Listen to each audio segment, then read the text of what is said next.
Alright, what is going on, guys? Seeks here, back with a brand new video. Babylon first came on? Nice. So I just got off work, just came home, because the beta is literally ending in like 2 hours, something like that. Ends around 10 a.m. PT, which is 2 hours from now, during the time of the recording of the video. I really do not know what to do after the beta is over.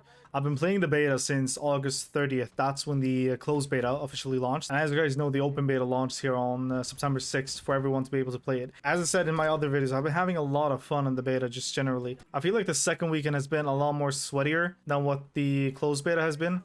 I don't know if it's just me that is ass at this game or... Oh my... I don't want to talk about it, guys. I don't want to talk about it. Now, I don't want to be that guy that complains, but I feel like the second weekend of the beta has been a lot more sweatier than what the first weekend of the beta was. I know the SBMM is in full effect, of course. Like, I'm not oblivious to that. I mean, I've talked about SBMM literally throughout my entire YouTube career here since I mainly started uploading more regularly, I'd say, during Black Ops 4, Modern Warfare 2019, around that time. I've said everything under the sun about SBMM as well. Like, yes, I'm annoyed that it's still there from a consumer perspective, but of course, from a business perspective, I understand why they have it. And it is just to keep the game alive, keep the retention in the game. Because of course, for the people that aren't so good at Call of Duty, they're going to be protected by the SBMM. And it's weird saying protected, but that's literally what it is. You're being protected by an algorithm so that you don't have to go up against players that are way above your skill ranking. Hold up. I'm asked. Oh my. I have two different classes here, one with FMJ and one with Rapid Fire, just because collats are still not working as intended during the second week, and so you shoot through a lot of collaterals with Rapid Fire. Even though Rapid Fire is the better alternative, I'd say, just because you can rechamber faster, get in a second shot faster as well. But man, shooting through those collats is so annoying. Anyways, I got sidetracked there. As I said, it feels weird saying that you're being protected by an algorithm, but that's literally what it is. And of course, as someone that might not be as skilled at an FPS game just generally, if you're protected by an algorithm and you do well, of course you're going to keep playing it. And of course, that's going to keep the retention up. Despite SBMM being active, I have been having a lot of fun in the beta. I feel like I'm repeating myself a bit, but throughout the first weekend, like, I played a lot solo, but throughout the rest of the beta weekends, I played with a party of at least 3 to 4 different people, me included, that is. I think Jeff said this in his video as well, but I have been noticing it too. When you're partied up, at least in games with heavy SBMM, like Call of Duty, like even Destiny for that matter, the lobbies are still sweaty, don't get me wrong, but I feel like it's not as sweaty as what it usually is when I play alone or play solo. So I don't know if that's the like hidden trick to combat skill-based matchmaking necessarily, because I'm pretty sure you guys have seen a lot of people on Twitter throughout the 5 years that modern Call of Duty has been a thing now. A lot of people have been so-called reverse boosting or even two boxing, try to get easier lobbies. Personally, I've never done that. Of course, I can understand playing against sweaty people all the time or playing in sweatier lobbies all the time is really energy draining, or for lack of a better term. But at the same time, I don't really understand it.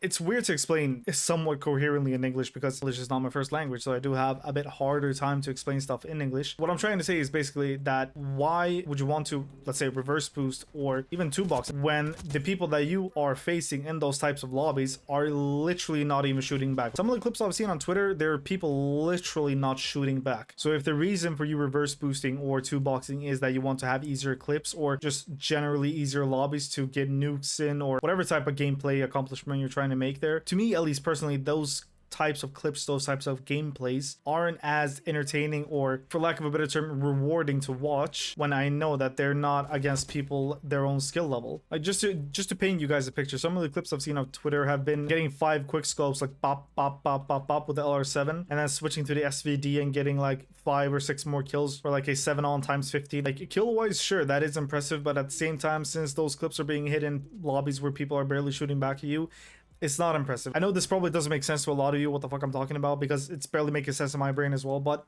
that's at least the best way I can explain it, why I don't necessarily like those types of clips. Personally, I have never two boxed or reverse boosted in my entire COD career. The only thing that you can compare to me reverse boosting is if I'm going triple, quad, penta negative in a Call of Duty game, and my next game after that being easy as shit, then sure. But other than that, no, that's just me being completely garbage at the game. But personally, I don't feel the need or really see the reasoning to reverse boost or two box. I can hit clips in my own lobbies without too much issue. Of course, it's going to be a bit harder because good players are not going to let you clip them. If you're a good player, you know how to move and maneuver your way around being clipped. So of course, it's not going to be easy clipping good players as it is going to be clipping slightly worse players, for lack of a better term. But yeah, I really don't understand the whole two boxing, reverse boosting, mentality, community, call it whatever you want. I really don't understand it. Like, sure, I get annoyed, tired, my energy dips whenever I get put into these really sweaty lobbies where I actually have to like lean forward, go full nerd neck, and actually try my damnness to even compete against some players. Even in those lobbies, I can still, if I know what I'm doing, I can still clip them. It's just so annoying seeing people post like, I just beat Black Ops 6, and literally hitting clips on people that are just standing still or barely shooting on them. Speaking about energy, this is not a product placement or a sponsorship, but I did order some G Fuel the other day. I got a tub of Sonic Peach Rings, absolutely banger flavor, but I also got a few sample packs. I got the PewDiePie Lingonberry, or as we do say here in Sweden, Lingonbär. I got the Sour Chug Rug, I think it was called. It was really good FaZe Rug Zone flavor. I also got the Hype Sauce, which to my understanding, Hype Sauce is one of the more popular flavors to the more avid G Fuel drinkers. I mean, it was good. It's alright. It's lemonade and raspberry, I'm pretty sure it was. It's alright. It's nothing really special. I don't really understand the hype, but it was good, you know? It was good, yeah, sure. And I also got, the one I'm drinking right now is the Mega Man Blue Blast or something like that. Berry Blast, something. I don't really remember what it's called. It's vanilla and blueberry. Really, really good. Like, I thought the vanilla would be too sweet in combination with blueberry, but the sharpness from the blueberry and the sweetness from the vanilla go really good together. Oh yeah, it's so good. Now, it's been a while since I had G Fuel. I'm pretty sure I ordered a tub last year when Modern Warfare 3 got released. It was a flavor of Raging Gummy Fish, which is Jeff's flavor. Really solid flavor as well. One thing I've noticed with G Fuel, I don't understand how they do it, but whenever they state the flavor on their packaging, like let's say if it tastes like, I don't know, apple, blueberries, whatever type of fruit, it literally tastes the exact same as they're branding it. I generally don't understand how they manage to recreate the taste of some of these flavors. It's pretty much 99% perfectly copied, like taste wise. It's actually insane. Like, I've had a lot of different like energy powder formula supplements, whatever you want to call them, and I feel like no one has been able to come close to the way that G Fuel manages to replicate some of these flavors, because I genuinely want to know what the fuck goes on into the G Fuel testing lab. They're so good. Yeah, speaking about SBMM and sweaty lobbies, I'm going 0-6 right now. The game just started. 0-7 even. SBMM really is something. I'm switching fucking game modes. Do I want to play some more core, or do I want to maybe try some face-off? Let's try some face-off. They did add a gunfight with yesterday's patch. The maps they have on it is Gala from face-off and a new one called Stakeout or Steakhouse, something like that. Stakeout. I played a game yesterday with my friend. We played on Stakeout. We only played one game because we just wanted to try it out, and it's gunfight the same way it was in Modern Warfare 2019 Cold War. It's pretty much the same. So yeah, that was pretty fun. I mean, we won the match, not really too hard. People we played against were really weird though. Like, instead of using the guns specifically, they used like knives or pistols, or just went around and try to bop us. Beta's ending in 1 hour and 45 minutes, man. And it's a bit over a month until Black Ops 6 releases officially, and the entire month from the beta being over until the game comes out, it's gonna be excruciating. I have some stuff that I can do in the meantime while waiting for the game. I'm gonna complete the Borealis grind, maybe even Bioluminescent on Modern Warfare 3. And I do have some single player games that I'm playing right now. Wukong dropped, like, I think it was like 2 or 3 weeks ago at this point. I still haven't finished it just because I haven't had a lot of time to play it necessarily. I'm on chapter 3 right now, but I'm really enjoying the game so far. I've seen a lot of people compare Wukong to like FromSoft games like Elden Ring, Dark Souls, and stuff like that, but personally I feel like it's more akin to like God of War, Ghost of Tsushima, DMC. It is a linear hack and slash type game, like kind of old school in that sense, just how it feels, but you could argue that it has some soul elements with like bonfire system, healing upgrades and stuff like that, but at this point that's just a genre standard. You could argue that FromSoft made those gameplay mechanics more popular. At the end of the day, it's not a FromSoft like people are comparing it to be. I'm having a lot of fun with it, and I am really excited to see how the game unfolds, story-wise and of course gameplay-wise, because the gameplay in that game is very, very deep. Like, you have a lot of different battle stances that you can switch between, which gives you different types of combos, finishing stances, which is really nice, honestly. And I really need to get a haircut, but I don't know, I'm kind of fucking with this long hair type shit. I don't know, guys. What do you think? Should I cut my hair shorter, or should I just keep it long, or maybe like, I don't know, trim it a bit? Maybe. I haven't cut my hair since early spring, I'm pretty sure, so it's been a while since I've gotten a haircut. I've had long hair before, but it's been years since I had that, so it does feel a bit weird having long hair again, but I just didn't feel like going to the hairdresser, honestly, and getting my hair cut. You know what, let's use an SMG this game, because sniping against these people is not gonna work, honestly. Neither is SMGing, okay, sure. Even though the Jackal was nerfed, I'm still using it because it's still one of the best guns in the game. Actually, let's use the Tanto instead. I didn't really use it that much in the last video, so...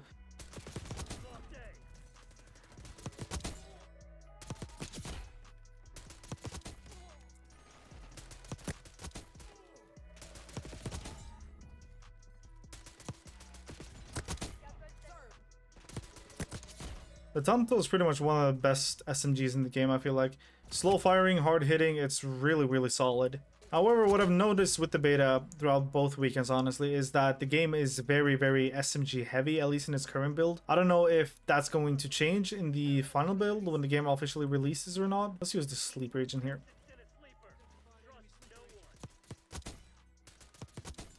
I literally don't know where I am. See, the iron sight aren't too bad on it. It's pretty clean. So I'm just going to use the iron sight, I feel like.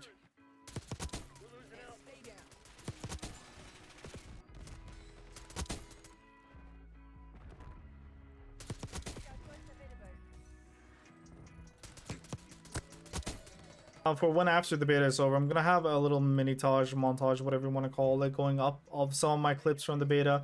Pretty much just clearing out the clip folder for when the full game comes out. I'm also gonna have a more or less complete review of my thoughts of the beta, about the good, bad, and the ugly, essentially. Now, short answer right now is I feel like Treyarch cooked. I feel like they genuinely cooked with this game. It does feel like one of the more polished Call of Duties since Modern Warfare 2019, and that's my personal opinion. Call me an idiot if you want to, call me stupid, but I genuinely feel just the way the game is feeling is one of the more polished ones. Now, of course, we've had issues, packet bursts and whatnot, different glitches, movement glitches and stuff like that as well, but generally the game feels really polished. It feels really solid, and I'm pretty sure that it's going to feel even better come the full game as well. I really trust that Treyarch will deliver on the launch of the game. I really feel like this is going to be one of the better Call of Duties that we've had in the past 5 years, but from what we've seen from both the beta and Treyarch themselves, it does have a lot of potential, and I'm really hoping I don't eat my words later down the life cycle of this game. But besides that, I've had an incredible time on the beta, except for yesterday I almost broke my controller, but you know, I'm just being a dumbass.